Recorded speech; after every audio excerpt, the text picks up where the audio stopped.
अस्सलामुअलैकुम and a very warm welcome. आप देख रहे हैं आज पाकिस्तान। मैं हूं सिद्रा इकबाल और उम्मीद करते हैं कि आपका दिन, आपका हफ्ता बहुत अच्छा गुजर रहा होगा।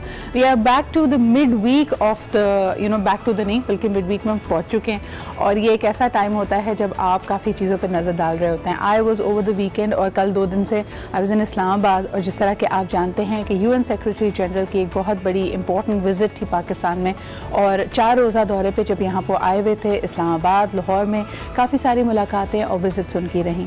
सबसे पहले हमने देखा कि इस्लामाबाद में जिस तकरीब में मैं मौजूद थी वो UNHCR की एक तकरीब थी और उसमें 40 साल पाकिस्तान की जेनरोसिटी को एक्नॉलेज किया जा रहा था, खुसूसन जब हम बात करते हैं रेफ्यूजीज़ के हवाले से।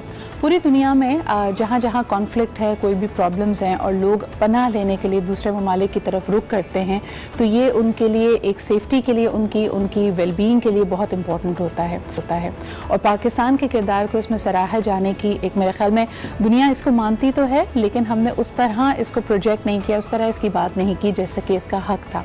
इस पर्टिकुलर तकरीब में 40 साल का एक सफ़र बयान किया गया जिसमें हमने अफ़गान पनाह गुज़ीन पाकिस्तान में मौजूद हैं, उनको ओपन आर्म्स के साथ वेलकम किया गया, जेनरोसिटी के साथ शोबा ज़िंदगी में उनको ज़म किया गया। इतनी बड़ी खैमा बस्तियाँ कभी नहीं थी और मैं आपको पर्टिकुलरली बताऊँ कि UN सेक्रेटरी जनरल का कहना था कि ये उनके करियर की इन द UN एक हाईलाइट थी, यानी इतना बड़ा नंबर उन्होंने कहीं नहीं देखा। और आज भी अगर बात की जाए तो तुर्की के बाद दूसरे नंबर पर पाकिस्तान आता है जिसमें रेफ्यूजीज़ को यानी अफ़गान पनाह गुज़ीनों को पनाह दी जाती है। इस हवाले से हमने ये भी बात की कि किस तरह उनके लिए मज़ीद इंक्लूसिव पॉलिसीज़ हो सकती हैं और ये बात यकीनी बनाई जा सकती है कि उनकी वल्नरेबिलिटी में कमी आए। हमने ये भी देखा कि वाइस प्रेसिडेंट अफ़गानिस्तान इस तकरीब में मौजूद थे जिन्होंने एक दफ़ा फिर ब्लेम गेम की तरफ चीज़ों को लेके गए। उन्होंने कहा जी कि पनाह गुज़ीनों की तो खैर है लेकिन टेररिस्ट कैंप वाक़े हैं पाकिस्तान में और इस पर एक रद्द अमल हमने देखा कि वज़ीर आज़म इमरान खान साहब का भी था जिन्होंने कहा कि वी कांट टेल, इतना बड़ा नंबर है इन खेमा बस्तियों में और आने वालों का कि हम ये नहीं कह सकते और ये सरासर ज़्यादती होगी ये कहना कि जी उसमें टेररिस्ट मौजूद हैं, लेकिन जब ये पनाह गुज़ीन ये रेफ्यूजीज़ अगर चले जाते हैं तब जो लोग रह जाएँ तब तो उसकी ज़िम्मेदारी पाकिस्तान ले। लेकिन अब आपको बताएँ कि पाकिस्तान के हवाले से जो बातें UN सेक्रेटरी जनरल ने उनमें कई अहम बातें थी। सबसे पहले मसला कश्मीर के हवाले से उन्होंने कहा कि बिल्कुल पाकिस्तान हक बजानिब है, जो पॉइंट्स उन्होंने रेस किए हैं और ख़ास तौर पे ये कि सालिस की हैसियत से UN को आगे आना पड़ेगा। फिर UN पीस कीपिंग मिशंस की बारे में बात की गई कि दुनिया में जहाँ जहाँ कॉन्फ्लिक्ट है पाकिस्तानी अफवाज का एक बहुत बड़ा कॉन्ट्रीब्यूशन है to the UN peace keeping efforts. और फिर सबसे बढ़कर ये कि हमने ये देखा कि इंक्लूसिव पॉलिसीज़ को एक दफ़ा फिर सराहते हुए UN सेक्रेटरी जनरल पहुंचे करतारपुर जहां पे उन्होंने भारतीय यात्रियों के साथ खाना भी खाया, वहां के इंतजामात भी देखे और उसको सराहा भी। सबसे पहले आपको दिखाते हैं इसके हवाले से एक रिपोर्ट।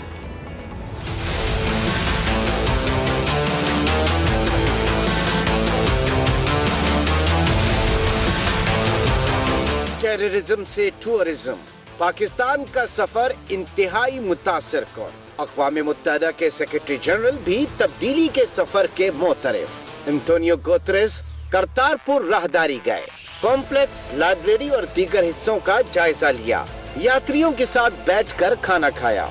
एंटोनियो गुतेरेस ने पाकिस्तानी कोशिशों का एतराफ भी किया। एंटोनियो गुतेरेस ने बादशाही मस्जिद का दौरा भी किया और मुगल फन तामीर की तारीफ की।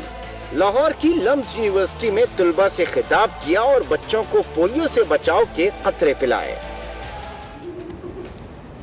जी, आपने देखा है कि ये टेररिज्म से टूरिज्म तक का सफ़र पाकिस्तान के लिए मुश्किल था लेकिन इसको यकीनी बनाया हमारी रिट ऑफ द गवर्नमेंट ने, पाक अफवाज ने और यकीनन हमारे अपने माशरे में जब सोसाइटी की बात की जाए तो ये बड़ा एक अहम फ़ैसला था हमारे लिए।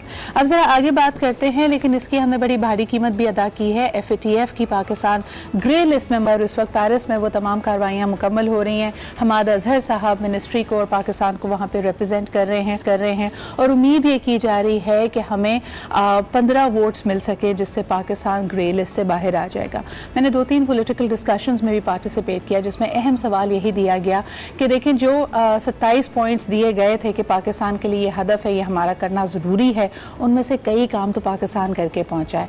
तो मेरे ख्याल में इस खदशे को तो हमने एक तरह से टाल ही दिया है कि खुदा पाकिस्तान ब्लैक लिस्ट में नहीं जाएगा, और ब्लैक लिस्ट में जाना बहुत ही मुश्किल हो जाता। लेकिन अब ये देखने की ज़रूरत है कि हम ग्रे लिस्ट से कब तक निकल पाते हैं, और इसके लिए भी अहम है ये जानना कि मुश्किलात हैं, प्रॉब्लम्स हैं। कुछ लोग ये भी कहते हैं, एक नुक्ता नज़र ये भी है कि जनाब ये इतने मुश्किल पॉइंट्स हैं कि ये तो किसी डेवलप कंट्री के लिए फॉलो करना मुश्किल है, यानी जहाँ हम कम्प्लीटली ट्रांसपेरेंसी की बात करें, टेरर फाइनेंसिंग को रोकने के लिए सख्त तरीन इकदाम करें, हर सिस्टम में लकूनास मौजूद हैं। लेकिन देखना यह है कि आप आज हम इस ग्रे लिस्ट से निकल पाते हैं या नहीं, 15 वोट्स हमें मिलेंगे या नहीं, वाइट लिस्ट में जाना, और फिर ये भी कि वाइट लिस्ट में जाने के बाद हमारी कितनी तैयारी है, खुदा ना खासा हम दोबारा जल्दी स्लिप ना हो जाएं। तो आज की बड़ी अहम ये कार्रवाई होने वाली है, इसकी जो अपडेट्स होंगी वो आप देखते रहिएगा आज न्यूज़ पे। अब आगे बढ़ते हैं और आपको ये भी बताते चलें कि कल PSL की ओपनिंग सेरेमनी में होगी जिसके मुतासरीन में हम शामिल हैं। हमेशा मैं कहती हूँ क्योंकि मेरा घर नेशनल स्टेडियम के बहुत पास है, तो हम देख सकते हैं कि इंतजामात मुकम्मल कर लिए गए हैं। DG रेंजर्स को भी इसकी ब्रीफिंग दी गई और इसके बारे में जो मजीद तैयारियां वो हम आपको कल बताएंगे। लेकिन इतलात के मुताबिक बड़े बड़े नाम हैं जो इसकी ओपनिंग सेरेमनी में परफॉर्म करेंगे। क्लोजिंग सेरेमनी क्योंकि लाहौर में होगी तो कराची वाले बड़े एक्साइटेड हैं, और इस दफ़ा देखना यह है कि क्लोजिंग सेरेमनी तक कौन पहुँचता है। वैसे मेरी हमेशा ख्वाहिश होती है कि कराची किंग्स अगर फाइनल में पहुँचेगा ना तो मैंने ज़रूर देखना है, फिर उसके बाद तो फाइनल। लेकिन अभी तक की ये तैयारियां है कि कंटेनर लग चुके हैं। अगर आपका गुजर सिविक सेंटर के या नेशनल स्टेडियम के या एक्सपो के करीब से है तो प्लीज़ खुदारा मेरी तरह टाइम बहुत सारा रख के निकलिए, क्योंकि you never know what is going to happen. और कल प्लीज़ ट्विटर पे और हर जगह पे जो है ना इस बारे में कंप्लेन नहीं करनी है। मुझे लगता है कि हमें आदत हो गई है, बहैसियत में हैसुल कौम आदत हो चुकी है हमें बहुत ज़्यादा कंप्लेन करने की कि ये नहीं हुआ, फलाना नहीं हुआ, धमाका नहीं हुआ। तो कल अगर थोड़ी सी ट्रैफिक की वजह से मुश्किलात होना तो उसको झेल लीजिएगा। बड़े अरसे बाद क्रिकेट रिवाइव हुई है, PSL में हमने एक बड़ा ज़बरदस्त ब्रांड क्रिएट किया है, तो let's push over that good feeling. इसी के साथ जी हम बढ़ते हैं अभी ब्रेक की तरफ, वापस आएंगे। ज़रा टॉक्सिक गैस के मामले पे थोड़ी बात करनी है। अभी तक इस पर ब्लेम जारी है, और हमने देखा कि कराची यूनिवर्सिटी की तरफ से जो रिपोर्ट शाया हुई है उसमें कहा गया कि पहले स्पेन में भी इस तरह सोयाबीन का ये जो वायरस है, जो प्रॉब्लम है वो क्रिएट हुई थी। लेकिन क्या वजह है कि हम जो बेसिक चीज़ें होती हैं, जिस तरह अब जी कराची में तो ट्रैफिक पुलिस भी हार गई, उन्होंने कहा इसको हमको कोई नहीं सुधार सकता, हमने तमाम चीज़ें करके देख ली, लेकिन ये बेसिक रूल्स एंड रेगुलेशंस की बात है। सोयाबीन ऑयल को अगर आप एक से दूसरी जगह मुंतकिल करते हैं उसके लिए प्रॉपर SOPs फॉलो होना बहुत ज़रूरी है। क्रेन्स की कवरेज बहुत ज़रूरी है। जब तक ये पोर्ट कासम पे होता था फिर भी हालात बेहतर थे। किमाड़ी पे क्या हुआ और क्या वजह है कि अभी तक हम इसका हल तलाश नहीं कर पाए हैं, इस पर बात करेंगे एक छोटे से ब्रेक के बाद।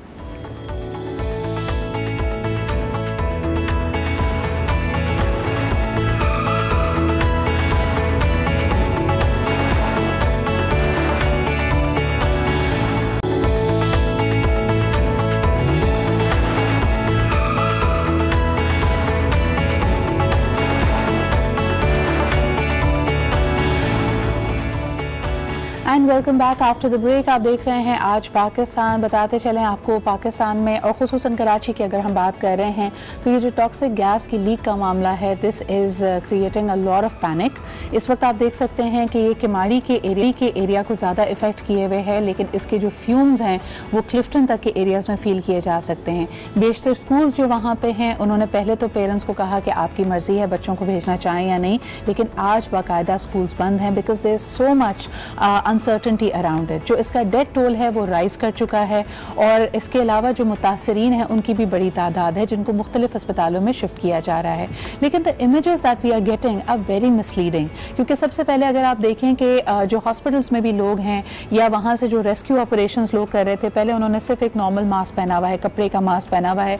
अस्पतालों में भी माफ़ कीजिएगा, जो करीबी इलाके हैं वहाँ पे कुछ लोगों को आप देखेंगे they are not wearing a mask. आप टेलीविज़न और रेडियो को छोड़िए, वहाँ के जो मसाजिद हैं उनके स्पीकर्स को इस्तेमाल करके भी कोई भी इस तरह की उन तक फर्स्ट एड इंफॉर्मेशन या एहतियाती तदाबीर उनको नहीं पहुँचाई गई हैं। What should the parents do? वहाँ के रेजिडेंट्स को क्या करना चाहिए? ओनली बिकॉज ये अगर ये बहुत ज़्यादा पॉश इलाका नहीं भी, अब तो खैर फ्यूम्स आपके मोस्ट पॉश इलाके तक भी पहुँच गए हैं, तो क्या आप उनको बेयारो मददगार छोड़ देंगे? सबसे ज़्यादा तकलीफ दे बात इसमें यह है कि जिस तरह हम देख सकते हैं कि ब्लेम गेम किया जा रहा है। Minister of ports and shipping Ali Zaidi साहब कहते हैं कि इसमें कोई पोर्ट्स की या ओहदेदारान की कोई गलती नहीं थी, ऐसा नहीं है कि कोई भी नेग्लिजेंस हुई हो। लेकिन फिर सवाल ये पैदा होता है कि सोयाबीन की ट्रांसपोर्टेशन जो इस टॉक्सिक गैस की लीक की वजह बनी, उसके जिम्मेदारान कौन हैं? क्या no questions will be asked? ये बात सुनकर लोग ये सोचने पर मजबूर हैं कि क्या कोई ऐसी चीज़ है जिसकी पर्दादारी है। आइए सबसे पहले इसके हवाले से आपको एक रिपोर्ट दिखाते हैं। We were hoping that doctor Seemi Jamali will be with us, ताकि हमें ये पता चल सके कि ये जो पैनिक वाली सिचुएशन है वो अलग है। आप इस वक्त मीम्स देखें बेशुमार हैं कि अगर कोई शख्स अफेक्ट है उसको फ़ौरन पानी ना पिलाएं, अगर पानी पिला दिया तो उसकी फौरी तौर पर मौत वाक़ हो जाएगी। इस किस्म की अफवाहें गर्दिश कर रही हैं। Don't have a complete understanding of the issue. पहले दिखाते हैं आपको ये रिपोर्ट, फिर उसके बाद आगे बढ़ते हैं।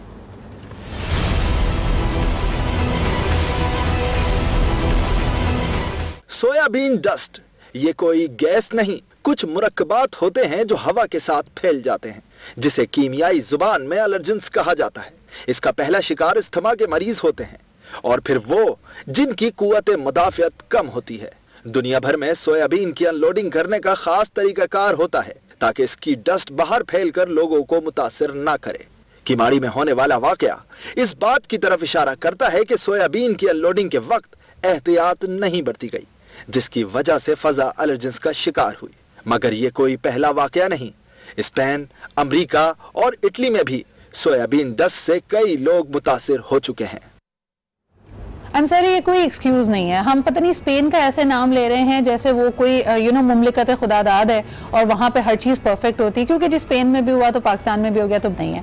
आई think this is an eye opener for the entire nation and the government as well कि आपका सबसे बड़ा शहर इतना ज़्यादा वल्नरेबल है कि आपके पास रैपिड रिस्पॉन्स का कोई चांस मौजूद नहीं है। अभी तो ये एक छोटा सा मसला है, खुदा ना खास्ता अगर आपके सामने कोरोना वायरस जैसा या कोई और बायोलॉजिकल हैजर्ड आ जाए तो क्या आप तैयार भी हैं उसको रिस्पांस करने के लिए? इस वक्त सिर्फ ब्लेम गेम हो रहा है। एक शख्स दूसरे की तरफ उंगली उठा रहा है। कराची यूनिवर्सिटी को आप बुला रहे हैं कि जी कमेटी बिठाई जाएगी, रिसर्च होगी कि ये है क्या।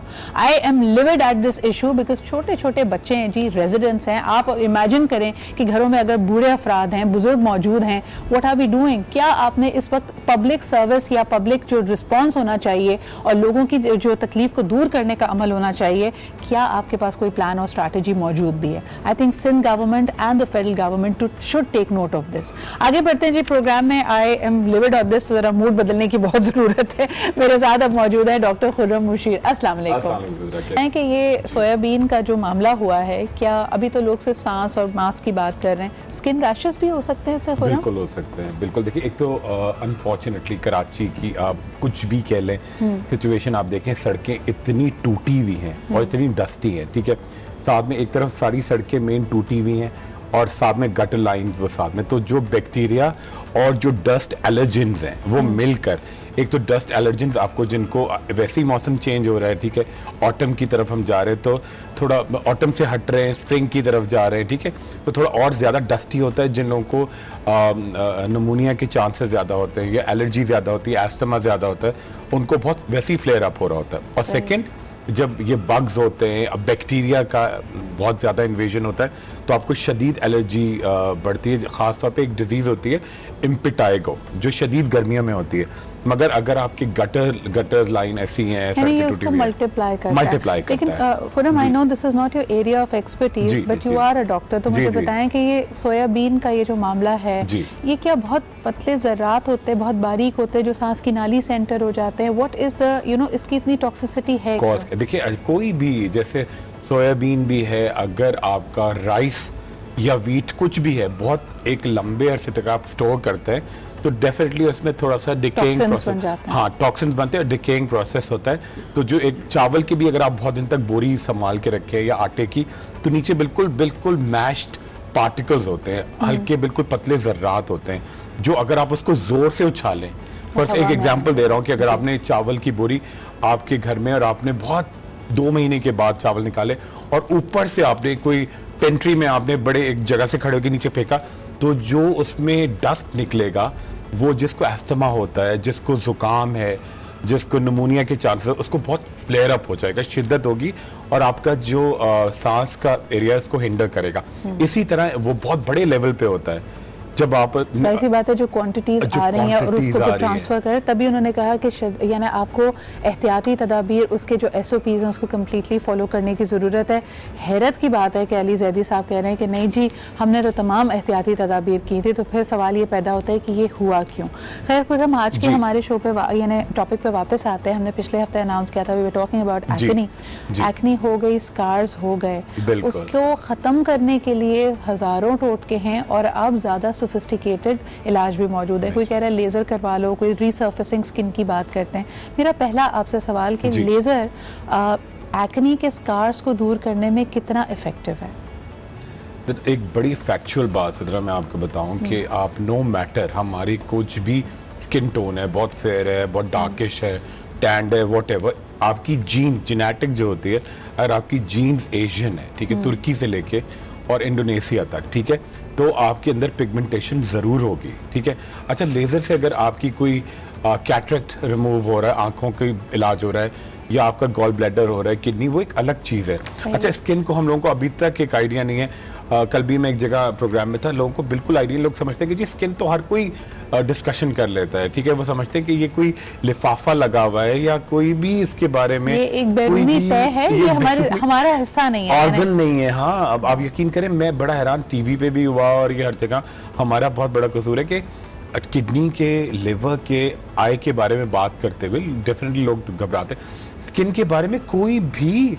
और मैं कल हैरान रह गया, कोई एक खातून थी मेरे साथ प्रोग्राम में, अच्छा एसीटोन एक चीज होती है। If I may come back to the question, मुझे बताएं जो लेजर इस्तेमाल हो रहा है एक्ने के स्कार को रिमूव करने के लिए या रीसर्फेस का, हाउ डज इट वर्क? क्या ये ऊपरी लेयर को खत्म करता है और नीचे से नए सेल्स आने लगते हैं, नई लेयर स्किन की आती है? How does it work? पहला सवाल। बिल्कुल सर। अच्छा देखिए, ये एपिडर्मिस जो ऊपर की लेयर होती है, इससे अंदर जाता है, डर्मल लेयर में जाता है और क्या करता है, फॉर द टाइमिंग थोड़ा सा, जैसे अगर आप उसको थोड़ा सा लेवल पे तो ज़रूर करता है, मगर थोड़ी देर में आपके पिगमेंटेशन यानी काले दाग नमूदार होते हैं 90%।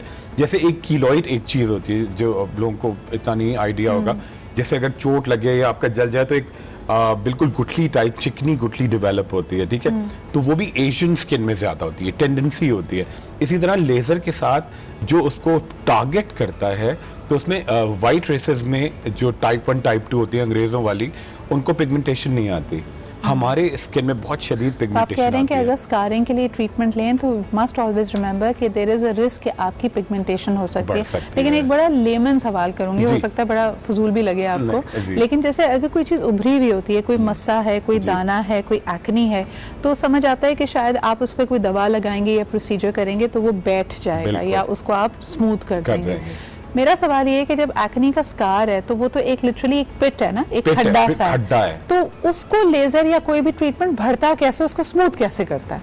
उसमें आपकी जो साइड की स्किन है ना, हाँ। जैसे एक फुलबेरी का डिजीज होती है, तो हम क्या करते हैं, जब हम वर्टिलाइगो या फुलबेरी के निशान को टारगेट करते हैं, तो हमारी कोशिश ये होती है कि साइड की जो मेलानोसाइट्स है वो एक्टिव हो। तो जब खड्डे का इशू होता है तो हम क्या करते हैं, खड्डे में नहीं, खड्डे के अराउंड जो उसको एक्टिव करते हैं कि कोलेजन और इलास्टिन आपका एनहांस हो। तो यानी वो जो बॉडी अपने सेल्फ हीलिंग प्रोसेस पे जाती है, जिस तरह आप ये देखें कि वेरी क्विकली बिकॉज हमारा वक्त कम होगा, मैंने ये भी देखा है कि वो जैसे आजकल वो है ना स्मॉल नीडलिंग प्रोसीजर जो होता है, जिसकी वजह से आपका स्कार चला जाता है या आपकी रिंकल्स चले जाते हैं, उसमें भी एग्जैक्टली ये होता है कि आप थोड़ी सी चोट पहुंचाते हैं स्किन को, जिससे जो स्किन का एक अपना अमल है ना कि वो अपने आप को हील करने के लिए, जैसे आपको कोई भी जख्म हो, थोड़ी देर उससे खून रिसता है, फिर उसके बाद खून रुक जाता है आना, तो ये उसका एक अपना प्रोसेस है हीलिंग का, जिसको आप चोट देकर जैसे सोया हुआ होता है, हाँ। आपकी स्किन सोई होती है, उसको जगाते हैं। अच्छा, बेस्ट मेरे ख्याल में अगर आप चाहते हैं कि आपकी हीलिंग हो, आपके खड्डे, देखिए एसीटोन जो नेल पॉलिश रिमूवर में भी होता है, मगर उसकी कॉन्सेंट्रेशन बहुत ज्यादा होती है। 3 चीजें बड़ी इंपॉर्टेंट है। अगर आप fruit peeling with oxygen therapy, आप इसको गूगल भी करेंगे, उसके अंदर 3 चीजें, acetone, trichlor acetic acid, glycolic acid, जो कि आपकी स्किन के कोलेजन इलास्टिन को इनहेंस करती है, प्लस माल्टोज एक है। इनको अगर आप कॉम्बिनेशन देके नीडल के साथ और थोड़ा सा इलेक्ट्रोकॉटरी की मशीन के साथ वार्म अप करें तो आपकी स्किन को एक लेयर में, खुद नहीं करना, किचन में नहीं करना, घर में नहीं करना, किचन भी नहीं होता है इसके लिए डॉक्टर के पास जाना पड़ेगा। ये मैंने कहा डिस्क्लेमर देना बहुत जरूरी है, बहुत इंपॉर्टेंट सिद्रा, बड़ा ये लोग खुद ट्राई कर लेते हैं। अच्छा, एक बड़ी इंपॉर्टेंट चीज है, इसके बाद जब आप ये प्रोसेस करते हैं अंडर सुपरविजन होगी, ठीक है, और उसके बाद आपको सनस्क्रीन लगाना है, किसको कितने दिन सन में नहीं जाना है, अगर जाना है तो कितने टाइम पे जाना है, ये तमाम चीजें आपको डॉक्टर बताएंगे, वरना खड्डे तो आपके शायद भर जाए। वेरी क्विकली 2-3 सवाल कर लूंगी because I have to go to a break.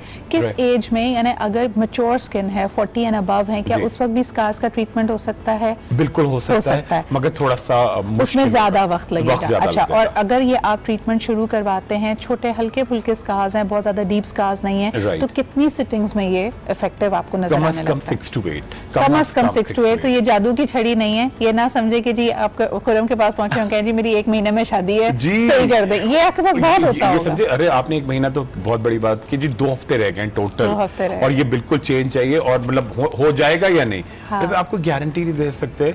आप एक सेफ्टी मेजर्स के साथ अब एक ट्रीटमेंट पे जाते हैं। सेकंड चीज बड़ी इंपॉर्टेंट है कि जी जब भी आप कोई प्रोसेस करते हैं तो ये नहीं कि सिर्फ आपका प्रोसीजर के बाद आप घर चले गए, नहीं, जो आपको साथ में क्रीम दी है, खाने के लिए दिया है, लगाने के लिए दिया, वो सेशन ट्रीटमेंट और उसका जो फॉलो अप है वो बहुत इंपॉर्टेंट होता है। कई लोग ये समझते हैं कि एक सिटिंग कराई, रिजल्ट नहीं मिला, अगली दफा नहीं जाएंगे। अगेन वेरी क्लियरली 6 से 8 सिटिंग्स लगती हैं, टाइम लगता है, वक्त देके इसको करें, और बिल्कुल अपने किसी बड़े इवेंट से 1 महीना पहले डेडलाइन ना दें। 3 महीने कम से कम 3 महीने दें। Thank you so much for being here. और मेरे ख्याल में बहुत सारे और टॉपिक्स भी हैं, अगले हफ्ते हम इसको दोबारा लेके आएंगे। अभी लेते एक छोटा सा break, will be right back.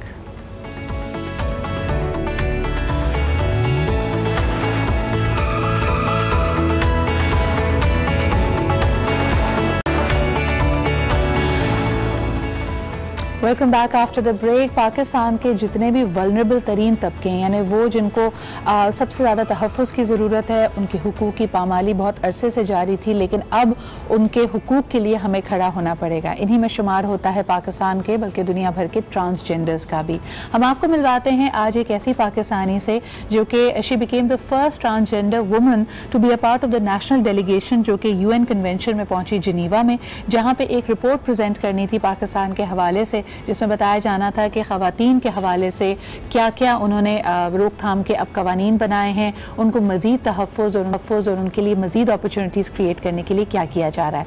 तो आइए सबसे पहले आपको दिखाते हैं ये एक रिपोर्ट आयशा मुग़ल के बारे में, जो कि हैं first transgender woman to be a part of the national delegation to the United Nations. Take a look.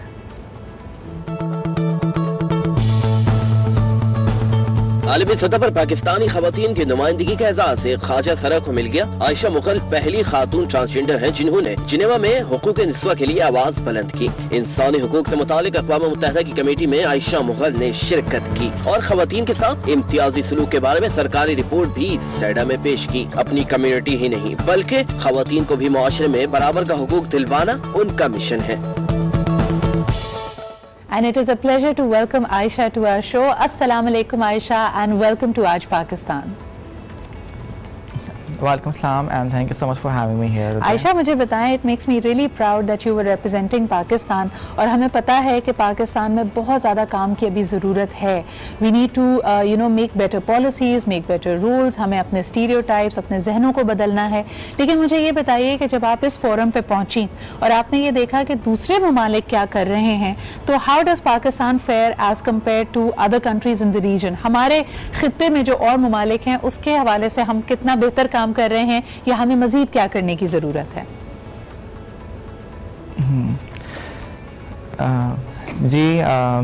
जब आप वहाँ जाते हैं और आप जब देखते हैं कि बाकी मुल्कों की परफॉर्मेंस कैसी है और आपके मुल्क की परफॉर्मेंस कैसी है, और मुझे I think I felt really happy and proud कि पाकिस्तान की जो परफॉर्मेंस थी वो बाकी कंपैरेटिवली बहुत बेहतर थी, क्योंकि नॉर्मली सीधा सेशन के अंदर अगर आप किसी एरिया में कमज़ोर हों या अगर आप सवाल का आंसर नहीं दे पाएँ तो आपको एक आई थिंक कुछ आवर्स के अंदर 48 आवर्स के अंदर आपको एक रिटन फॉर्म में आंसर सबमिट करना होता है। सही। तो अल्हम्दुलिल्लाह जो गवर्नमेंट ऑफ पाकिस्तान का जो हमारा डेलीगेशन था, we were able to answer all the questions, और हमें ऐसा कोई भी सवाल नहीं मिला जिसको हमें बाद में रिटन फॉर्म में आंसर देना पड़े। आई थिंक अभी हम परफेक्ट तो नहीं है, but we are moving towards the right direction and we are moving towards perfection. और मेरा जो ज़्यादातर जो मैंने प्रेजेंट किया था वो हमारे मुल्क में जो ट्रांसजेंडर वुमेन हैं उनके लिए जो पॉलिसीज़ और लॉज बन रहे हैं उसके बारे में था। और मैं आपको बताना चाहूँगी कि Pakistan has become one of the progressive countries in the world in terms of transgender rights and empowerment. हम लोग हमारी जो लेजिस्लेशन है वो बहुत प्रोग्रेसिव है, और उसको इम्प्लीमेंट करने के लिए अभी हमने जो पॉलिसीज़ बना रहे हैं, जो ministry of human rights initiatives ले रही है, वो आई थिंक बहुत बहुत बड़े हैं, और we have become an example for the entire world. Ayesha, कुछ मेरे व्यूअर्स के साथ शेयर करना चाहेंगे कि इस पॉलिसी फ्रेमवर्क को जो आपने जैसे हमें आगाह किया कि we are now considered to be one of the progressive countries, तो हम क्या क्या अच्छी चीज़ें कर रहे हैं, किस तरह हम ट्रांसजेंडर ख़वातीन के हुकूक़ का तहफ़्फ़ुज़ पाकिस्तान में यकीनी बना रहे हैं? 2018 में हमने ये ट्रांसजेंडर एक्ट पास किया है, और इसके अंदर जो सेक्शंस हैं वो बहुत प्रोग्रेसिव हैं। ट्रांसजेंडर वुमेन को राइट ऑफ सेल्फ आइडेंटिफिकेशन मिला है। I think that gives them the dignity and respect. और उसके साथ साथ अभी जो पॉलिसीज़ बन रही हैं, जैसे हमने मिनिस्ट्री ऑफ ह्यूमन राइट्स ने गाइडलाइंस बनाई हैं पुलिस के लिए, क्योंकि ज़्यादातर हमने देखा था कि जो मसला आता था grass root level transgender community को, वो पुलिस की तरफ से था। लेकिन अभी पुलिस भी काफ़ी इम्पॉर्टेंट रोल प्ले कर रही है। हमने जो डिफरेंट कंसल्टेशंस कराई हैं उसमें वो लोग शामिल रहे हैं। और अभी हमने जिनेवा जाने से पहले रिसेंटली हमने वॉल पोस्टर्स का लॉन्च किया था मिनिस्ट्री ऑफ ह्यूमन राइट्स में, और ये वॉल पोस्टर्स तमाम पुलिस स्टेशन में लगाए जाएंगे ताकि जो तमाम ऑफिसर्स हैं उनको अंदाज़ा हो कि उन्हें किस तरह से ट्रीट करना है। Exactly, यानी ये एक ट्रेनिंग का अमल है, लर्निंग का अमल है, हसासियत यानी sensitivity towards this has to be developed. अच्छा, आपने यहाँ पर राइट टू आइडेंटिफिकेशन का जिक्र किया, which I think is very heartening to know. लेकिन आयशा, मुझे बताइए कि इसके लिए खुसूसी तौर पर अपने आप को एज ए ट्रांसजेंडर आइडेंटिफाई करना और इसके लिए शिनाख्ती कार्ड बनवाना, उसमें क्या कबाहत है? यानी what keeps a woman, a transgender woman from actually applying for that, या अपने आप को क्यों वो आइडेंटिफाई करने से कतराती है? क्या वो माशरे की स्टीरियोटाइपिंग से डरती है, या वहाँ के रवैयों से उसको डर लगता है? कुछ इस पर रोशनी डालिएगा। देखिए, अभी भी ऑल्दो हमने बहुत प्रोग्रेस किया है ट्रांसजेंडर राइट्स में, लीगल डेवलपमेंट्स हुई हैं, पॉलिसीज़ पे काम हो रहा है, लेकिन जो सोशल चेंज है वो इट टेक्स टाइम। तो अभी भी बहुत सारी ट्रांसजेंडर वुमेन जो ट्रांसजेंडर आइडेंटिटी को एक्सेप्ट नहीं कर पाती, वो it is because of the family acceptance, क्योंकि फैमिलीज़ जो हैं वो अभी भी एक स्टीरियोटाइप है ना, एक स्टिग्मा है, जिसकी वजह से वो कंफर्टेबल नहीं होते अपने घर में जो उनकी औलाद है या उनके बहन भाई हैं, अगर वो ख्वाजा सरा हैं या ट्रांसजेंडर हैं, तो उनको एक्सेप्ट करने में मसला है। लेकिन अभी हम सबकी कोशिशों से हम जैसे अब देख रहे हैं कि transgender community main stream society का हिस्सा बन रही हैं, तो स्टीरियोटाइप्स जो है वो ब्रेक हो रहे हैं। सही। और वी आर वेरी होपफुल कि in coming years the social acceptance will increase, and that will also increase the number of people getting their CNIC as transgender women. अच्छा, अभी आपने जैसे पुलिस की आगाही की जिक्र किया कि उसके लिए भी एक मुहिम चलाई गई है, मुझे ये बताइएगा कि वायलेंस अगेंस्ट ट्रांसजेंडर्स एक बहुत बड़ा ग्लोबल इशू है, यानी पूरी दुनिया में ट्रांसजेंडर्स को इसका सामना है। पाकिस्तान में अगर खुदा ना खासा किसी ख्वाजा सरा के साथ कोई वायलेंट एक्ट होता है, तो आप उनको क्या गाइड करना चाहेंगी? उनके लिए क्या अगले मराहिल हैं, वो किस तरह अप्रोच कर सकते हैं लॉ इन्फोर्समेंट एजेंसीज को, और क्या उनके लिए स्पेशली कोई तहफ़्फ़ुज़ मौजूद है? जी, आपने बिल्कुल सही इशू के ऊपर पॉइंट आउट किया है। हमने देखा है कि ख्वाजा सराओं के साथ बहुत ज़्यादा वायलेंस होता रहा है। अगर आप सिर्फ KPK की एग्जाम्पल लें तो गुज़श्ता कुछ सालों में वहाँ पर ऑलमोस्ट 70 मर्डर्स हो चुके हैं ट्रांसजेंडर वुमेन के। लेकिन अभी 2019 में जो ये मर्डर्स थे बहुत कम हुए हैं, तो आई मीन ऑलमोस्ट 70 to 80% जो है मर्डर केसेस कम हो रहे हैं, लेकिन वायलेंस के केसेस अभी भी हैं। इसका वजह ये है कि अभी भी क्योंकि लॉ जो है वो अभी 2018 में पास हुआ है, इसकी अवेयरनेस अभी जो है वो हो रही है। तो मैं बताना चाहूँगी कि हमारे जो इंस्टीट्यूशंस हैं, जैसे मिनिस्ट्री ऑफ ह्यूमन राइट्स है, national commission for human rights है, NCSW है, वफाक मुहतसिब है, ये इदारे हैं जो ख्वाजा सराओं की कंप्लेंट्स भी लेते हैं। एब्सोल्युटली जी, और बहुत बहुत शुक्रिया आयशा, मेरे पास वक्त कम है but you are the kind of champions we all need. बहुत बहुत शुक्रिया आज ज्वाइन करने का। कुडोस फॉर माई टीम कि उन्होंने आपको ढूंढ निकाला और आपने हमें ज्वाइन किया। The next time you're in Karachi I would like to invite you personally to the show as well, और इसी तरह keep up the good work, keep representing Pakistan at the best of forums in the best way possible। इसी के साथ हम बढ़ते हैं एक ब्रेक की तरफ। We'll be right back।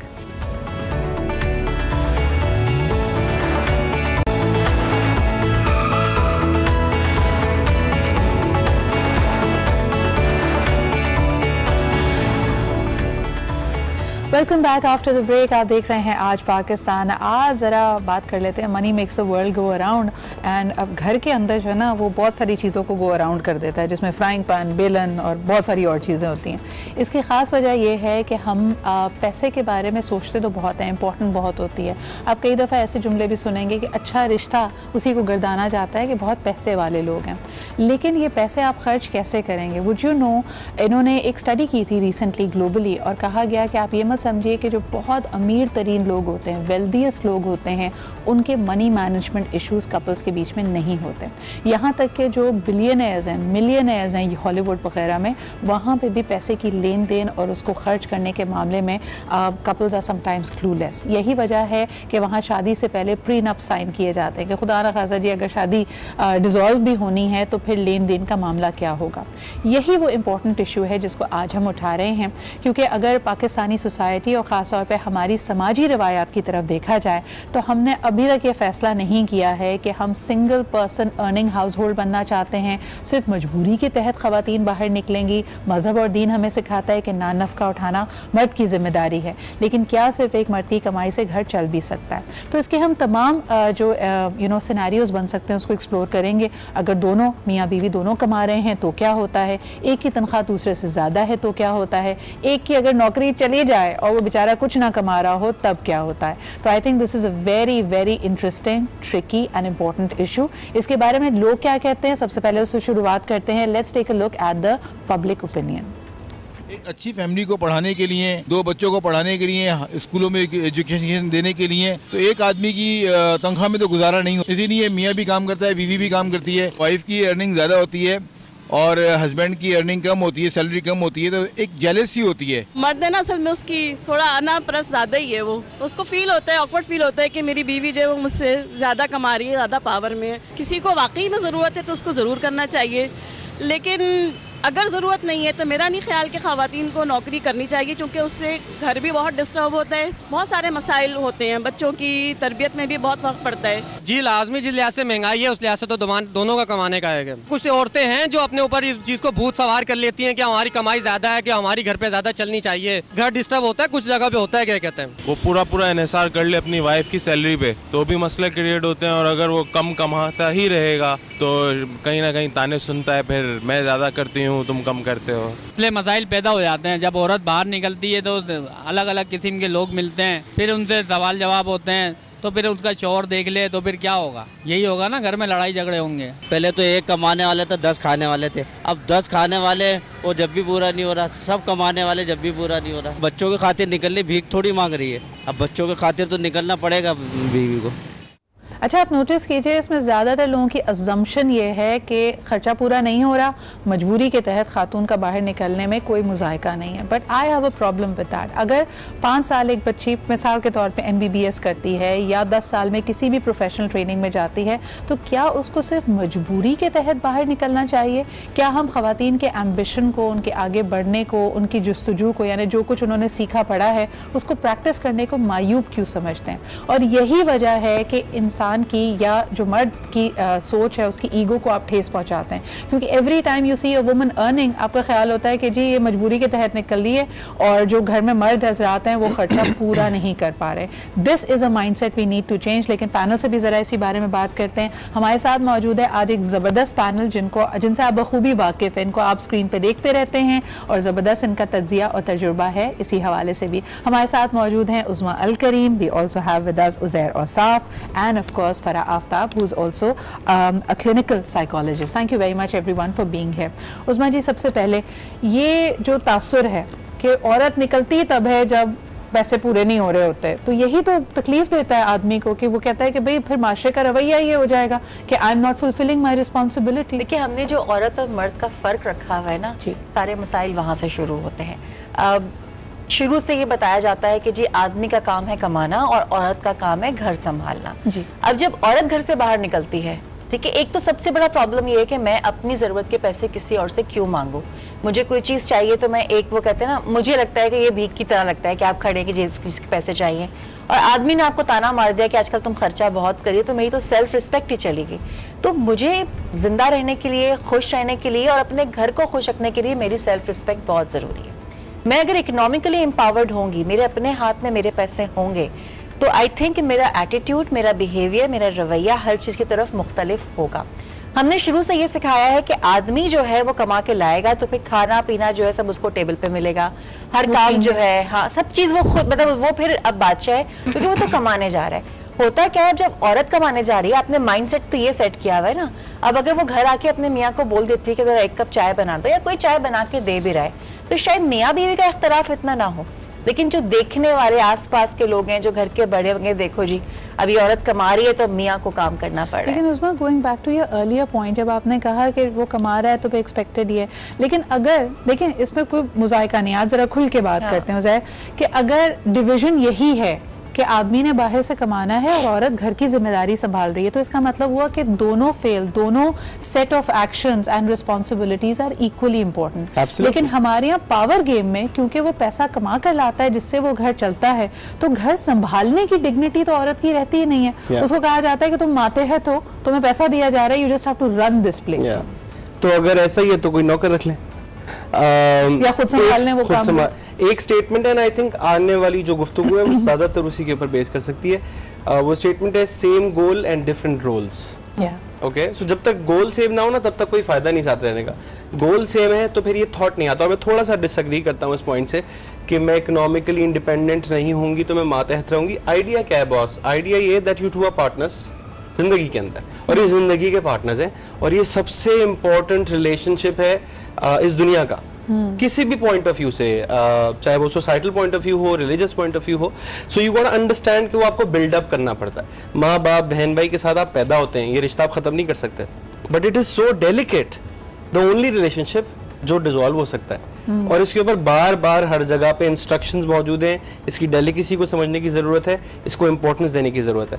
And I am talking about दोनों जेंडर्स की बात कर रहा हूँ। कुछ घरों में खवातीन भी, कुछ घरों में मर्द हजरात भी। अच्छा, तो जो एक डोमिनेंट फैक्टर होता है ना, वो जब तक नहीं निकलेगा तब तक चीजें बैलेंस क्रिएट नहीं हो सकती। बिल्कुल सही कह रहे हो सर। और इसी को थोड़ा सा और आगे, मेरे ख्याल में बहुत अच्छी गुफ्तगू यहाँ पे हो रही है इस बारे में। मुझे ये बताएं कि ज़िंदगी हम जैसे कहते हैं हमेशा एक जैसी नहीं रहती।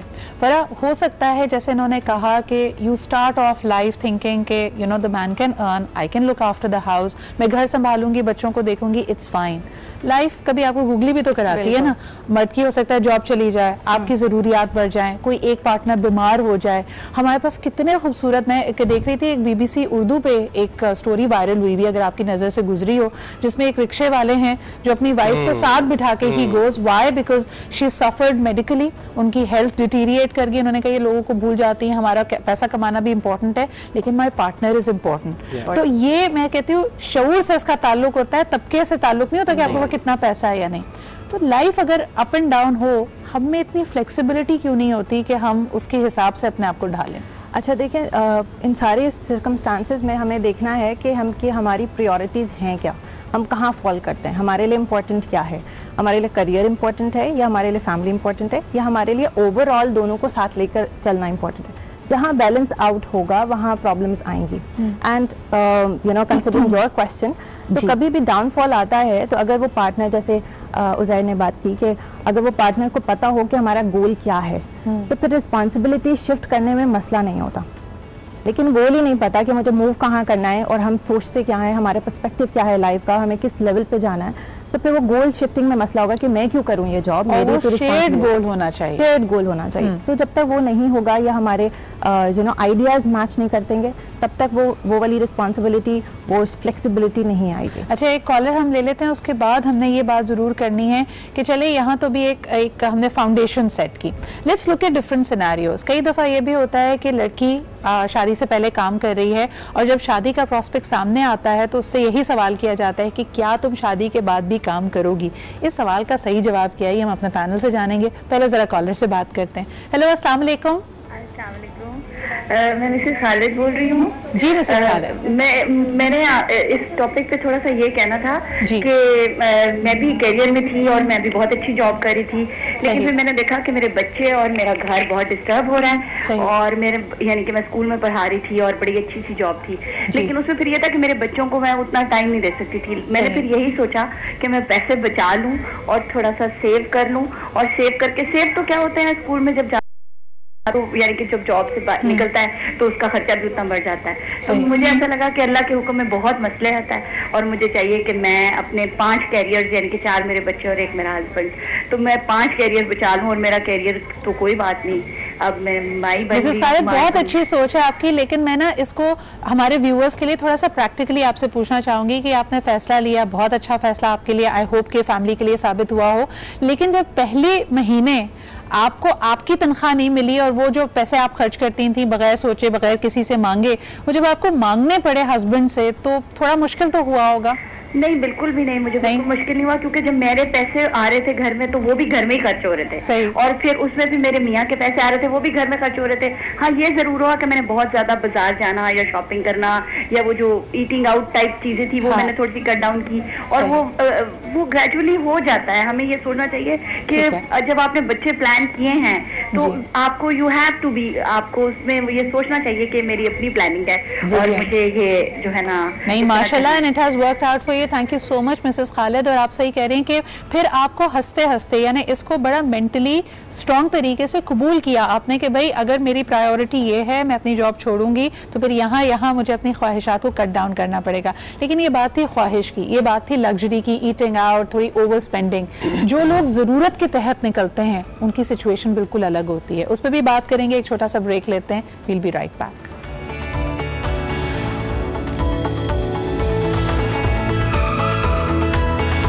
किया जाता है एक बात हमने शायद एज साइकोलॉजी और एज सोशियोलॉजी एक्सेप्ट कर ली है कि मर्द के लिए मुश्किल होता है अगर औरत उससे ज़्यादा कमा रही हो। इसको ज़रा एक्सप्लोर कर लेते हैं। और फिर शादी वाला मामला भी है कि शादी के बाद काम करोगी या नहीं करोगी। उस्मा जी, पहले ये कि क्या ये वाकई इम्पॉसिबल है एक आदमी के लिए बर्दाश्त करना कि financially, professionally his wife is more successful than him? देखिए, इसमें 2 चीज़ें हैं, एक तो इकोनॉमिक फैक्टर है और एक तरबियत का फैक्टर है, अखलाक का फैक्टर है। आदमी के लिए मुश्किल इसलिए होता है कि सोसाइटी ने उसको ये बताया हुआ है कि आपके ऊपर डिपेंडेंट है आपकी वाइफ, लेकिन अगर वाइफ इकोनॉमिकली साउंड हो गई है, वो खुद कमा रही है, तो वो आपकी बहुत सी बातें बर्दाश्त नहीं करेगी जो कि वो मजबूरी में बर्दाश्त कर लेती थी कि जी अगर खुद कुछ खुदा ना खास्ता घर खराब हो जाता है, कुछ होता है तो मैं कहाँ रहूँगी, कौन रखेगा। अब उसको ये प्रॉब्लम नहीं है। जब मेरी मजबूरी ख़त्म हो गई तो फिर बहुत सारी चीज़ों पर मैं सवाल भी उठाऊंगी, आवाज़ भी उठाऊंगी, और उसको बर्दाश्त सोसाइटी में कभी नहीं देखा गया तो इसलिए उसको बर्दाश्त करना बहुत मुश्किल हो जाता है। मिसाल के तौर पे जो भी गलत रवैया होगा, यानी अगर आप डोमेस्टिक वायलेंस का कोई सीन है या इमोशनल अब्यूज का कोई सीन है, तो now the woman will feel empowered कि वो उस पर सवाल उठाएगी, जिसकी वजह से प्रॉब्लम। लेकिन हमारे यहाँ एक और प्रॉब्लम, ये तो मर्दों की साइड का इशू हो गया ना, और मर्दों को भी जाहिर सी बात तरबियत के तौर पे, औरत को साथ साथ देखिए, जब आप कमाना शुरू करेंगे और आपकी मजबूरी नहीं है तो आप उसको डील कैसे करेंगे आप सिचुएशन को। मैं अगर ये बोलूँ कि जी अपना खाना खुद गर्म कर लो, अब मैंने पकाना ही नहीं है, हाँ नहीं, ये एक अलग जुमला है। मैं बोलूँ कि क्या आप अपना खाना खुद गर्म कर लेंगे? सॉरी, वही आप खवातीन की साइड ले रही हैं, ये भी बात करें। अखलाक छोड़ देती हैं, मैं वही कह रही हूँ। जब आप बात करते हैं ना कि हजरत अली का जैसे कॉल है कि पैसा ओहदा आपको बदलता नहीं, आपको जाहिर करता है, आपको जाहिर करता है। तो आप देखें जहाँ मर्द के रवैये में हम कहते हैं ना कि किसी के पास अथॉरिटी आई तो फ़र्क पड़ा, इसी तरह खातून के रवैये में भी आती है। यही तो हमें सोसाइटी को सिखाना है कि अब दुनिया की कोई भी बात गलत नहीं होती, उसे कहने का तरीका उसे सही या गलत बनाता है। तो अगर मुझे कोई चीज़ किसी चीज़ पे ऑब्जेक्शन है या मैं अपनी मजबूरी नहीं समझती उसको, तो मैं उसे डील कैसे करूं, मैं कौन से अल्फाज कौन सा लहजा इख्तियार करूं, ये तरबियत हमें ख़वातीन को देने की भी जरूरत है। इसका ताल्लुक इकोनॉमिक फैक्टर से नहीं है, इसका ताल्लुक इखलाक से है। बिल्कुल सही कह रहे हैं। एक होता है विक्टिम होना फरा, और दूसरा है कि विक्टिम अपने आप को फील करना। हम सबके जहनों में, हमारी नज़रों के सामने एक पर्दा है, एक फिल्टर है जिसके थ्रू हम दुनिया को देखते हैं। तो क्या वाकई जो शख्स, यानी हमें, क्योंकि वही जैसे उन्होंने कहा कि सेंसिटाइज कर रहा है, हो सकता है मर्द को ताना उसकी बहन दे रही हो, उसकी अम्मा दे रही हो कि देखो वो कमाने लगी है तो उसका मिजाज बदल गया है, और वो आके अपना गुस्सा निकाले। कितनी चीज़ों में आपको लगता है कि हमारा रिस्पॉन्स एग्जैजरेटेड होता है, मिसरीड कर रहे होते हैं सिचुएशन को? Most of the time because हम उसी ग्लास से देख रहे हैं जिस ग्लास से हम परसीव कर रहे हैं। अगर मैं वर्ल्ड को ब्लू देखना शुरू कर दूंगी, मुझे पूरा वर्ल्ड ब्लू नजर आना शुरू हो जाएगा। इट्स ऑल माय परसेप्शन, ठीक है।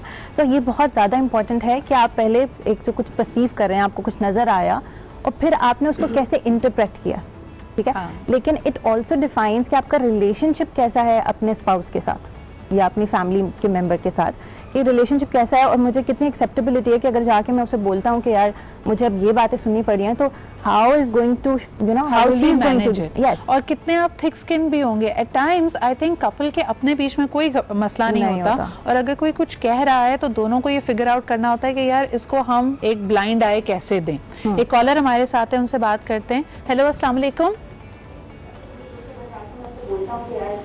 Hello, I think call transfer होने में टाइम लग रहा है। उज़ैर, आप क्या कहोगे जब हम यहाँ पे बात करते हैं सवाल की, शादी के बाद काम करोगी या नहीं, ये मर्द का सवाल होता है या मर्द की फैमिली का सवाल होता है? यार I think scenario to scenario, मेरे हिसाब से ये सवाल होना चाहिए, बनता नहीं है। इट्स इंडिविजुअल चॉइस है ना। अगर, और मेरे ख्याल से तो अगर आपने तालीम हासिल की है, 5 साल 6 साल आपने लगाए, डॉक्टर बने या व्हाटएवर बिजनेस पढ़ाए या जो भी, तो या तो आप अगर काम नहीं कर रहे तो आपने ज़ाया कर दिया सारा टाइम, वो पैसे से आप कोई और कारोबार शुरू कर लेते तो ज़्यादा बेहतर फाइनेंशियली होते आज शादी के टाइम पे 5-6 साल बाद, you know what I am saying. और अगर जॉब करनी नहीं थी तो पढ़ाई सिर्फ इसलिए हासिल करनी थी कि डिग्री चाहिए तो अच्छा रिश्ता आएगा। एक सेकंड, लेकिन ये भी हमारी बंद सोच के, मैंने लेट्स गो बियॉन्ड दिस। तालीम, बराए तालीम आप हासिल करते हैं अपने शऊर के लिए। कहाँ, कौन सी किताब में लिखा है कि पढ़ लिया तो फिर जी यू नो कमाना है उसको? मैंने इसीलिए शुरू वहां से किया, चॉइस है ये। हाँ, हर चीज एक चॉइस है। That's what I am saying कि अगर पढ़ लिया और ये चॉइस है कि नहीं करना चाहता काम या नहीं करना चाहती काम, तो टोटली ओके विद दैट। लेकिन अगर काम करना चाहती है तो दूसरा जो पार्टनर है उसको सपोर्ट करने की जरूरत होती है। दोनों चीजों में हमें अपना जहन खुला रखना पड़ेगा। वही आपकी वाली बात, it varies from person to person, लेकिन ये गुफ्तगू बड़े खुले दिल के साथ मोहब्बत की ऐनक उतार कर शादी से पहले करनी बहुत जरूरी है। बहुत जरूरी है। देखो एक और चीज भी है, मैं I was a house wife, ठीक है, 3 साल तक सबको पता है शादी के बाद। इट्स नॉट बिकॉज कि मुझ पे कोई प्रेशर था, मुझ पे प्रेशर ये था कि आप काम क्यों नहीं करती हैं। आपकी क्योंकि मदर इन लॉ, मेरी मदर इन लॉ वर्किंग रही हैं हमेशा से, तो उनको ये टेंशन होती थी कि भाई तुम घर पे क्यों बैठी हो। तो 3 साल तक I was a house wife. फिर वो बाकायदा काउंसलिंग हुई, वो तो खैर एक और चिंता कि मैं एक दिन ड्रामा देख रही थी, कहा कल से ये कॉलेज जाएगी या ये जब बंद करो जॉब करेगी, घर पे नजर नहीं आएगी मुझे। बट द प्रॉब्लम है कि देखो आपकी एक तो चलो इकोनॉमिक का, कल को खुदा ना खास्ता कोई प्रॉब्लम हो गया, गॉड फॉरबिड मेरे हस्बैंड को कुछ हो गया या हमारी सेपरेशन हो गई या उनका कोई मेडिकल प्रॉब्लम हो गया, तो मैं उस वक्त अपने बच्चों को लेके कहाँ जाऊंगी? पर उसमें हम अच्छा क्यों नहीं सोचते? मैं सोचना कि ये प्रैक्टिकल चीज है। एक मेरा बड़ा जबरदस्त यहाँ पे करियर चल रहा है ना, I am doing you know यहाँ पे आज पाकिस्तान का शो कर रही हूँ, कल को if I get married and my husband has to move to London, तब भी तो मैं छोड़ के सब चीजें जाती हूँ, तभी तो मैं ब्रेक लेती हूँ। नहीं, बट सी मैं यही कह रही हूँ कि आप ब्रेक लोगे उस टाइम पे, लेकिन वहाँ पे अर्निंग नंबर खुशी लूंगी। हाँ, मैं अपना में लगने जा रही हूँ the way I am doing it. लेकिन दूसरा इशू ये है कि देखो कंपैटिबिलिटी इश्यूज भी आते हैं आपके हस्बैंड का सिनेरियो डिफरेंट है। आई फील उस्मा जी इसमें एक जो इशू है ना, we are just wired for negativity. हमसे कोई ये सवाल करे, हम पे एक हमला हो जाता है और हम डिफेंसिव हो जाते हैं। कॉलर हमारे साथ है, उनसे बात करते हैं। हेलो, अस्सलाम वालेकुम। जी वालेकुम अस्सलाम। जी कौन साहब, कहाँ से बात कर रहे हैं? राशिद मलिक बोल रहा हूँ। जी राशिद साहब, क्या कहेंगे? ये थोड़ा ही अक्सर ये चीज़ों पे कंट्राडिक्शन होती है। अच्छा, ये कंसेप्ट बना हुआ है, जैसे उस्मा साहिबा ने बड़ी अच्छी बात की कि ट्रेनिंग की जरूरत है दोनों तरफ, तो उस चीज को मैं आगे लेके चलूंगा कि देखें, कंसेप्ट ये है कि कमाने वाले का नाम है, जो पर्सनालिटी है वो शौहर कहलाता है। सही। अगर आप यही ड्यूटी बीवी शुरू कर देगी तो वो शौहर बन जाती है। ये चीज एक्सेप्ट नहीं करता बंदा कभी। तो दूसरी बात, अच्छा, एक थोड़ी सी आपकी बात की वजाहत चाहूंगी। जब आपने कहा शौहर बन जाती है, आप उसके रवैये मिजाज की तब्दीली की बात कर रहे हैं, या रोल जो अगर स्विच होता है तो माशरा एक्सेप्ट नहीं करता? नहीं, उसके रवैये को बेहतर, क्योंकि पता है कि औरत की ड्यूटी फिर भी डबल रहती है, वो कमाएगी भी और जो घर की जिम्मेदारी वो शौहर ने कभी नहीं करनी, वो भी बेचारी को करनी पड़ती है। तो फिर लाइफ इज चक्की पिसिंग। हाँ, लेकिन उसमें ये है कि फिर अगर कमाना है तो ये देखिए, वो फिर ये समझती कि मैंने काम भी किया, जिम्मेदारी तो मर्द की है। फिर औरत के जहन में ये आ जाता है कि मैं काम भी कर रही हूँ और कमा भी रही हूँ। ये चीज उसको फिर थोड़ी सी नेगेटिव लेके जाती है। अगर आपने सैक्रिफाइस करना है तो कम से कम अपनी जो आपका रिलेशनशिप है वो अफेक्ट नहीं होना चाहिए। सैक्रिफाइस का लफ्ज मैं निकालना चाहूंगी राशिद साहब। मुझे लगता है कि जो भी आपका रीजन है उसको आप हंसी खुशी एक्सेप्ट करके करें। यानी अगर खुदा ना खासा फाइनेंशियल मजबूरी भी है तो फिर उसको खुशदिली के साथ, देखिए आदमी भी तो पूरी जिंदगी काम करता है ना, और कभी नहीं जताता कि भाई उसे हौसले की जरूरत होती है। बल्कि अगर आपके पास आप अर्निंग कम है तो आप बीवी की तरफ से हौसले की जरूरत है कि कोई बात नहीं, सब्र शुक्र से हम करेंगे और हमारा टाइम गुजर जाएगा। एब्सोल्युटली। बहुत बहुत शुक्रिया राशिद साहब कॉल करने के लिए। उधर वैसे ये बात भी है, तालीम और काम करना तो आपको शऊर देता है। आप ये क्यों देखते हैं, हम अक्सर देखते हैं जो ख़वातीन अपनी मर्जी से, अपने एम्बिशन के ज़रिए या फिर खुदा न खासा मजबूरी में भी बाहर निकलें, कुछ में एक मिजाज में कड़वाहट आ जाती है। इस बात पे अफसोस भी होता है कि जी my life is not a bed of roses, मुझे कोई फूलों की सेज पे सब कुछ नहीं मिला। वही जैसे इन्होंने कहा कि जिम्मेदारियाँ डबल थी, वो रोना धोना क्यों है? क्रिबिंग। उसकी वजह ये है कि चाहे मर्द हो या औरत, जनरली हम वैलिडेशन ढूंढ रहे हैं, जो हम थोड़ी देर पहले बात भी कर रहे थे। और क्विकली छोटे छोटे पॉइंट्स हैं। वन, अगर आप एज अ वुमेन बाहर जाती हैं काम करने के लिए, चाहे मजबूरी हो चाहे खुशी हो, आप किसी भी वैलिडेशन की मोहताज नहीं है, पहली बात, और ना ही डिजर्व करती हैं। मर्दों के लिए भी ये बात कर, मर्दों के लिए भी ये बात सही। सो अपने आप से आपकी क्या कॉन्वर्सेशन है, ये बहुत ज्यादा इंपॉर्टेंट है। Number one. Number two, it was a choice taken, चाहे मजबूरी में हो चाहे खुशी से हो। So it was your choice eventually, तो प्लीज डील विद इट, चाहे मर्द हो या औरत। Stop feeling like a victim. Because and number three, जब तक आप एज अ विक्टिम फील करते रहेंगे तब तक आप ग्रो नहीं कर सकते, ना रिलेशनशिप में ना प्रोफेशनली। मेरा काम है इदारों में लोगों के साथ जाके काम करना। जब तक लोग ये महसूस करते रहते हैं ना कि यार हमारा बॉस तो कितना खराब है, हमारा कल्चर, तब तक वो कुछ नहीं करते। मैंने लोगों को देखा है 35 साल एक डेजिग्नेशन पे काम करते हुए Sidra, and they are still cringing. Retirement में 2 साल बाकी हैं, आज भी रो रहे हैं। हाँ, तो भाई इतनी मजबूरी थी तो you are not a tree, दरख्त थोड़ी होते चले जाते कहीं। Move on. और रिलेशनशिप के अंदर एक बात, खास तौर पे मियाँ और बीवी की रिलेशनशिप के अंदर एक बात बड़ी इंपॉर्टेंट है, बड़ी सादा है और आसान सी है, कि अगर साथ रहना है तो लड़ना क्यों है, और अगर साथ नहीं रहना तो लड़ना क्यों है। सो प्लीज, तो ये फैसला करने पहले accommodate is the word rather sacrifice, या टॉलरेट। ताकि आप नहीं, टॉलरेट भी नहीं, आई वुड से टॉलरेट नहीं इस्तेमाल करना और ना सैक्रिफाइस इस्तेमाल करना। Accommodate, hold space for the other person, उसको उसकी जगह दें। ये चीज हर दोस्तों में होती है, इवन फैमिलीज में होती है। आप देखें अगर 2 भाई कमा के घर को सपोर्ट कर रहे हैं, उनको भी चाहिए कि वो एक दूसरे के साथ एक इक्वेशन पे जाए। अच्छा जी, बड़ा अहम सवाल ये है कि अगर हस्बैंड एंड वाइफ दोनों कमा रहे हों तो 2 चीजें हम बड़ी कॉमन सुनते हैं। नंबर 1, अपनी चादर देखकर पैर फैलाओ, और दूसरा ये कि चलें जी दोनों कमा तो रहे हैं, लेकिन इस बात का बंटवारा कैसे किया जाए कि ग्रोसरीज कौन दिलवाएगा, बच्चों की फीस कौन जमा करेगा, बिल हर महीने मैंने ही देना है या एक महीना बांट लिया है। इस पर जरा बात करेंगे एक छोटे से ब्रेक के बाद।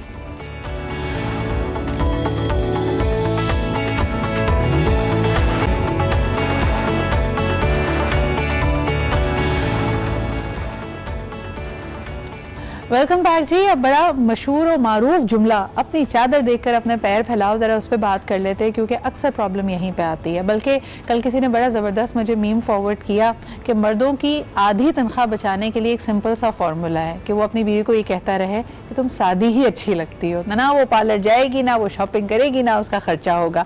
लेकिन ये चादर है क्या जी, जब आपका कद बढ़ता है तो आपका आपकी टांगें भी लंबी हो जाती हैं, तब तो फिर मुझे बड़ी चादर भी चाहिए। तो चादर को पहले बड़ा करना चाहिए या ख्वाहिशात को सल्ब करना चाहिए, ये अहम सवाल हम आप के सामने रखते हैं। फरा, आप क्या कहती हैं इस बारे में? ये चादर कहाँ की तिलिस्मी चादर है, इसके बारे में बात I think see it's all about, I would say कि लॉ ऑफ अट्रैक्शन है। अगर आप अच्छा सोचेंगे तो आप अच्छा पाएंगे। अगर आप यही सोचते रहेंगे कि मुझे इसी सर्कमस्टांसेस में रहना है तो आप उसी सर्कमस्टांसेस में रहेंगे for the rest of your life. सही। So I think it's about how you are perceiving the world. आप करना क्या चाहते हैं, वही फिर सारी चीज़ घूम घुमा के आ जाती है गोल। हाँ। आपका गोल क्या है, आप उस गोल को अचीव करने के लिए आप कितनी मेहनत कर रहे हैं, कितने प्लानिंग कर रहे हैं, क्या क्या रिसोर्सेज यूज़ कर रहे हैं। So it's all about that. Allah ताला ने हमारे हाथ में सिर्फ कोशिश रखी है। उज़ैर, अगर ये चादर वाले फॉर्मूला पे चलते हैं तब तो हमारी ज़िंदगी कभी अपग्रेड ही ना हो। जो बंदा बाइक पे वो ज़िंदगी भर बाइक पे रहे, वो गाड़ी ना मिले उसको, किराए के घर में रहता है तो कभी अपना मकान ना बना पाए। कैसे बना पाते हैं लोग? उसकी वजह ये है कि थोड़ी देर पहले हम जो बात कर रहे थे, लोग चीज़ों को सिर्फ एक ही निगाह से देखते हैं कि मेरे पास इतने पैसे हैं और मैं ये सारे काम इसके अंदर कर लूँ। That's one way of planning. दूसरा तरीका क्या है प्लानिंग करने का कि मैं ये प्लान करूं कि मैं क्या क्या करना चाहता हूं / चाहती हूं जिंदगी के अंदर। अब सोचो कि इसके लिए रिसोर्सेज, फाइनेंशियल रिसोर्सेज कैसे आएंगे। In other words, how do I create my dream life? Yes.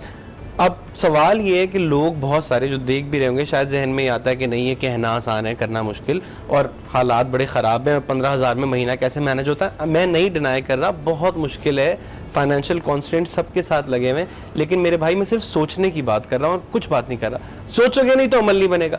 Google maps हम इस्तेमाल करते हैं, आप भी आई एम श्योर इस्तेमाल करती होंगी। जब कहीं जाना होता है ना तो डेस्टिनेशन भी डालनी पड़ती है और जो आपकी करंट लोकेशन है वो भी डालनी पड़ती है। इन दोनों में से कोई एक भी होगा ना, नहीं पहुंच पाएंगे। लेकिन पलट के अपनी जिस जगह से आप चले उसको नहीं देखते, फिर आप आगे ही बढ़ते जाते हैं और रास्ता अपनी मंजिल की तरफ तलाश करते हैं। एक बड़ी अहम बात यह है कि अभी हम जो ब्रेक में गए थे उस्मा जी, जब हमने ग्रेजुएट किया, जब प्रोफेशनल करियर स्टार्ट किए होंगे हम सब ने, हमारी जो भी क्लास थी, क्या आप समझते नहीं है कि उसमें से 99% लोगों ने बेहतरी ही की है? यानी हम नहीं कहते ओ हमारे साथ पढ़ता होता था आज कनाडा चला गया, वहाँ बहुत बड़ा बंगला है, या हमारी ही गली में रहता था आज he is a superstar and earning so much.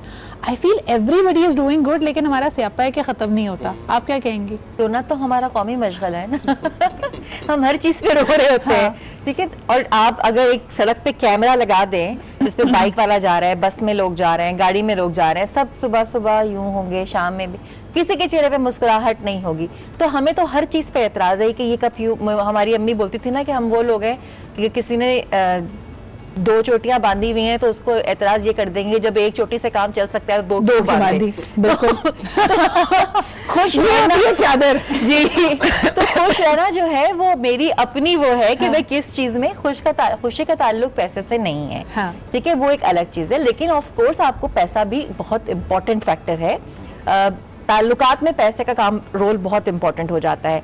आपने बहुत से ऐसे घरों में देखा होगा कि जाहिर सी बात है कि वो अगर पैसा कम है तो इख्तलाफात भी ज़्यादा होते हैं, पैसे ज़्यादा है तो इख्तलाफात कम होते हैं। लेकिन आपको दूसरी साइड भी नज़र आती है कि जहाँ पैसे भी बहुत है इख्तलाफात भी बहुत है। तो इन चीज़ों का ताल्लुक आई थिंक वही बात है कि डीलिंग, और हमें अपनी लड़कियों को खास तौर से यहाँ पे मैं बायस्ड होंगी कि हमें अपनी लड़कियों को ये तरबियत देनी है कि सोचना कैसे है, डिसाइड कैसे करना है, प्लानिंग कैसे करनी है, क्योंकि जब वो माएँ बनेंगी तो वो अपने बेटों और बेटियों को सिखाएंगी। अच्छा, एंड ऑल्सो वेरी इंपॉर्टेंटली जिस लाइफस्टाइल के आप आदी हैं, ठीक है, आपको मोहब्बत हो गई या जिंदगी ने पलटा खाया, you have to also know what you are going to accept. अगर आप शादी से पहले एक सर्टन लाइफस्टाइल जी रही थी तो अपने आप पे जुल्म ना करें that you want to 180 degree shift, और आप कहें कि जी मैं पहले तो मेरा ये लाविश लाइफस्टाइल था लेकिन क्योंकि इस शख्स से मुझे मोहब्बत है मैं इतना कॉम्प्रोमाइज कर लूंगी, आपसे भी नहीं होगा और फिर सबकी जिंदगी अजीरन हो जाएगी। और अगर कर रहे हैं तो सोच समझ के करें तो फिर खुश दिली से करें, ठीक है ना, फिर जताए ना, रोज उसके लिए तमगा ना मांगे, रोज उसके लिए आपको जो ना आपके लिए तालियां नहीं बजेंगी, और you just have to live with that, that's your life and it's your choice. तो please stop feeling like a victim. एक कॉलर हमारे साथ है, उनसे बात करते हैं। हेलो, अस्सलाम वालेकुम। वालेकुम अस्सलाम। क्या हाल चाल है? कौन साहिबा बात कर रही हैं? हाँ जी, मैं इस्लामाबाद से बात कर रही हूँ, बैरिया टाउन से नुसरत हनी बात कर रही हूँ। क्या हाल है आपके? अल्लाह का शुक्र है। और मैं आपसे ये बात करना चाहती हूँ कि मैं तो कितनी दफा आपको मतलब मैं देखती हूँ, ज्यादा मैं पसंद करती हूँ जियो पे जी। उसके बाद दूसरा प्रोग्राम आजकल मैं हुमा का भी देखती हूँ हम टीवी पे। सही। तो ये बात है कि आज मैंने ऐसे ही बस बैठी हूँ तो मैंने देखा ये जितनी भी आपके पास बैठे हुए हैं ना बंदे जी, ये मेरे पास उनसे ज्यादा एक्सपीरियंस है जी। और उन सब से मैं मतलब एहताबाद की स्टूडेंट हूँ। और मेरा नाम नुसरत हमीद आ रहा है, हनीफ। तो आप इधर फोकस करें, मुझे बताएं कि पैसों के मामले में क्या कहेंगे कि कपल की पैसों पे लड़ाई क्यों होती है? जी जी, मैं एक मेडिकल की स्टूडेंट थी हैदराबाद में, मेरे फादर आर्मी में थे और मैं वो माहौल छोड़ के, बस बड़ी वो स्टोरी बड़ी लंबी है। हाँ जी। मैं जब शादी हुई तो वो कहते हैं ना, औरत जो है ना, मैं बड़ी छोटी सी मतलब एज में शादी मेरी हो गई। मेरे हस्बैंड जो है मेरे से 8-10 साल बड़े हैं, लेकिन वो बिजनेस था। और आप यकीन जाने, मैं आपको बताती हूँ कि मैंने ना, वो कहते हैं ना, औरत अगर बनाए ना, बच्चों की तालीम का बताती हूँ कि सबसे छोटी मेरी बेटी, 3 बच्चे हैं, पहले 2 थे, तो फिर उसके बाद तीसरी जो 9 साल के बाद आई, उनको MS करवाया और उसका मियाँ जो है ना वो आर्मी में था और उसका बच्चा जो है ना अब मुझे अम्मी कहता है और उसको मैंने एज इंटरनेशनल में करवा रही हूँ, वो एज में जाता है। ठीक है। और आप यकीन जानिए बच्चों को भी मैंने इसी तरह करवाया और वो जो कहते हैं ना कि इतनी सी में मैंने इतना बड़ा काम किया है। जबरदस्त। तो मैं ये कहती हूँ आप मुझे बुलाएं। थैंक यू सो मच जी, इंशाल्लाह ताला हम आपसे राब्ता करेंगे। Thank you for calling in. अच्छा जी, वक्त बहुत कम है, एक जल्दी से मुझे बता दें कि डिवीजन कैसे की जाए। उज़ैर आपसे ये सवाल कर लेते हैं, वक्त मेरे पास नहीं है, कि दोनों अगर कमा रहे हैं तो कैसे डिसाइड किया जाए कि कौन से खर्चे कौन पूरे करेगा? मेरा सजेशन ये तो यही होगा कि ये डिसाइड ना करें इंडिविजुअली कि कौन से खर्चे किसने करने। ये जो भी खर्चे हैं आपके कलेक्टिव खर्चे और कलेक्टिव गोल होंगे, सो पूल द मनी और सेव करें। Know your major expenses, know your major saving goals. Yes, number 2 is कि लेट्स से अगर इन अ सिनेरियो कि अगर मियां कमा रहा है, बीवी नहीं कमा रही फॉर व्हाटएवर रीजन, तो कोशिश मियां को ये करनी चाहिए कि इसको पैसे मांगने ना पड़े।